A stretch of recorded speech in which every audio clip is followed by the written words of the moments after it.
speaker is Lucia Emilia Vera Guedes from Brazil Health and Action Association, and her presentation topic is to extend and hear the voices of women with disabilities. Thank you. Good afternoon, everybody. My name is Mila Guedes. I'm from Brazil. I live in the city of São Paulo, which is the largest city in South America. In Brazil, from the last census done in 2010, there are 45 million, or approximately 24% of the population, people with some type of disabilities. Of this total, most are women. No, only from, yeah. Most are women. As in the whole world, disabled women, disabled people, as a marginalization, as a history of marginalization, frequently experience a situation of personal, social, and group disadvantages. In 2008, the Brazilian government ratified the United Nations Conventions on the Rights of Persons with Disabilities, and in 2015 enacted the Brazilian Inclusion Law. Both municipalities and the states must ensure the access for people with disabilities to all services they need. But in our society, violence alone is a hidden phenomenon. Imagine the combination of violence plus women with disabilities, who are an invisible and marginalized group, as double as discriminated by gender and disabilities. Most of women with disabilities and personal assistance of family members with disabilities have little or no visibility and recognition by Brazilian society, especially in low-income families. This reality means that these women don't get attention and right answers for the quality services they care for themselves, their children, or the other member of family. These situations create a general lack of statistical evidences on the incidence of violence against women, especially women with disabilities. A survey carried out by Secretary for People with Disabilities in the state of São Paulo indicates that 63% of the victims of the violence when dealing with children and teenagers with disabilities are female, and 52% coming from poor and outlying regions of São Paulo, the city of São Paulo. It is worth nothing that in the basic health care system, that the girls and women with disabilities are more likely to suffer violence and discrimination, because healthy workers are often not prepared technically and bigoted. The challenges are enormous. In the city of São Paulo, only 25% of the schools have accessibility. In the state of São Paulo, 54% of the women with disabilities above the age of 15 are illiterate or have completely elementary education. while the figure drops to 37 when it comes to a woman. 39% of the women with disabilities have a formal job, while this percentage rises to 47% to female population in general.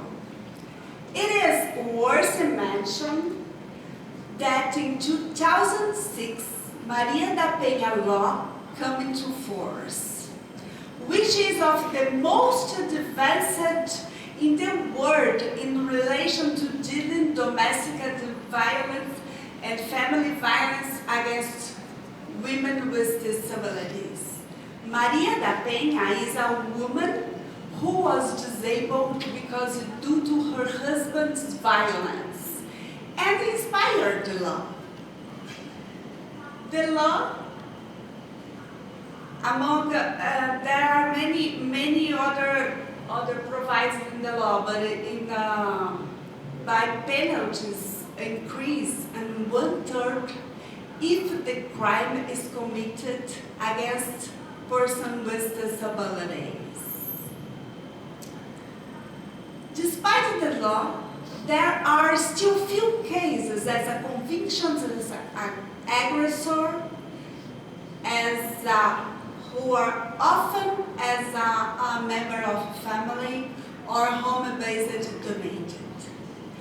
Thus, in order to find, gather, and empower these women who are vulnerable or victims in their homes, a group of a movement for persons with disabilities in Brazil, women with and without disabilities, of which I'm a member, have developed together with BRASA, Brazil Health and Action Association, by the support of the Global Disabilities Development Fund of Rehabilitation International, the project Women Voices Project, a network of women with disabilities in Brazil. This project aims to contribute to the promotion of the human rights of women with disabilities and the personal assistance of family members of with disabilities, via dissemination, knowledge, and awarenesses of the individual and collective rights, seeking to promote social inclusion. The format found to create and strengthen these communities is via education and training, so that they become leaders in their communities. This training program is done via distance platform education along 7 face-to-face meetings in the city of São Paulo. We believe that the self-esteem is a central point for this project.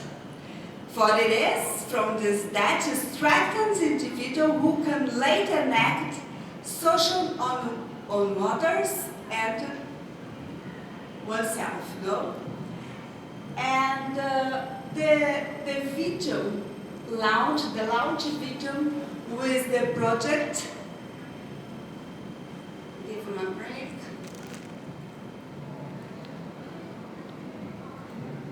Nota pro erro. No vídeo a seguir, há 17 mulheres de etnias e biotipos diferentes, a maioria com deficiência. Cada uma está em um local, sempre ao centro da imagem, de frente.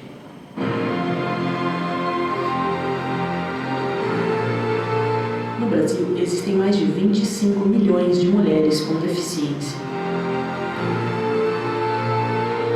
Quantas vozes escondidas, quantas vozes são caladas, quantas não são reconhecidas?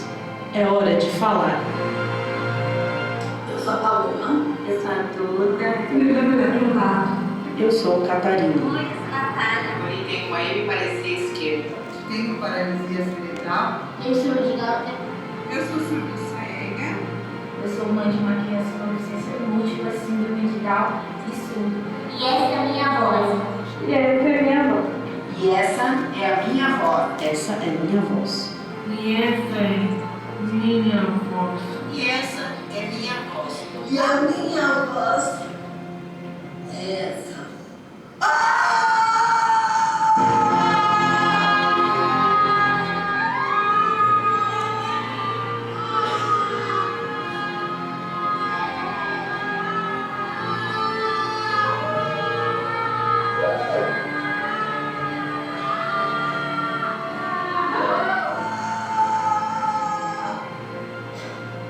Conheça o projeto Vozes Femininas. www.vozesfemininas.com.br. Uma iniciativa da Unibrasa com o apoio da Rehabilitation International. Okay, let's come back to the presentation, please.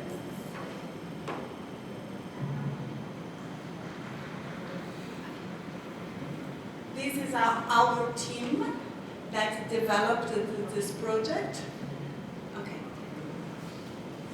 Yeah. And the other, this is the first meeting that happened 3 weeks ago. And unfortunately, at the moment, the world is going through a period of transformation, typical of the globalization process, that is currently undergoing reversions as a crisis of governance and values, causing nationalist principles to advance to the detriment of the ideals of fraternity, solidarity, and equity. Brazil is inserted directly in this context, and although much already has been done, and much remains to be done to realize rights and resist of the dismantling of the public policies. I am very concerned about people with disabilities who are often totally vulnerable in this content, and for being a member of this group. Thank you so much. Thank you, Mila. Another very powerful presentation, particularly the Voices from Women. Thanks very much for sharing your experience from South America, and there's, so if you like, stand just